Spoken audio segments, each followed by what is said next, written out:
Hi, Laureano. It's good to see you. Do we have any more information in terms of how President Macri has been implicated in the scandal? Hello to you, Regan, too. Yeah, well, the information we have, just as you were saying, is that this was a company that was established in the Bahamas in 2009. It was formed by Mauricio Macri, a current president of Argentina, and also by his father, Franco Macri, and his brother, Mariano Macri. Just as a significant information, Franco Macri is known also for being friends with Donald Trump, as a matter of current politics.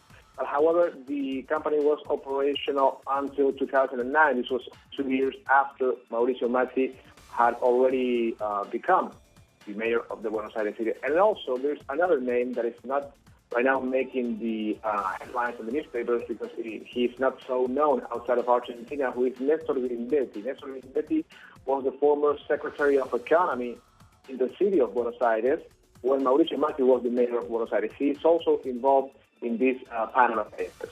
So right now, in the situation, this is the information that we can actually see from here, from Argentina, that is also so known outside of the country. Right now, the people have reacted mainly via social networks or social media, but also there has been an important political reaction in the parliament, in which the main opposition force, the Front for Victory, has demanded the resignation of the head of the anti-corruption office, Laura Alonso, who is actually a member of Mauricio Macri's party. Yesterday, when this was making all the headlines here in Argentina, she, instead of starting an investigation in order to see if there was any act of corruption in these Panama papers, in the revelation that this has meant, Argentina, she stood up for the president and said that having a company in a tax haven was not a felony, was not a crime. So right now the opposition is demanding her to resign, and also they are trying to create a special parliamentary commission in order to investigate all sort of offshore companies that might be linked to political figures.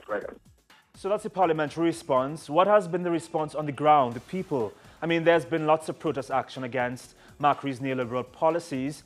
Are there any more planned protests in light of this recent news?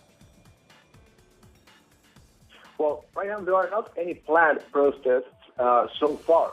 But as we were covering today, there was a huge teachers' strike here in Argentina, and 95% of all the country's teachers have joined the strike, which is a really significant display of power by the teachers' union. And one of the main things that they were saying is that as they were demanding different policies by the Mauricio Macri government in order to provide more funding for public schools and increases in the salaries of teachers, they were chanting, Mauricio Macri, schools are not Panama. So this Panama Papers affair in Argentina is actually starting to affect all sorts of all the aspects of political life here in the country.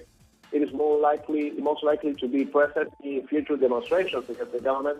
Right as of today, the bank workers' unions are also planning a new strike in which it is very probable that this Panama Papers affair will be present as one of the most significant, let's say, allegedly, maybe the government is going to be involved in a corruption case. Of course, it is an ongoing investigation, but this is already having an impact in all sorts of political life in Argentina. Laureano, thanks so much for that update. Of course, we'll continue to follow that story. Thanks again.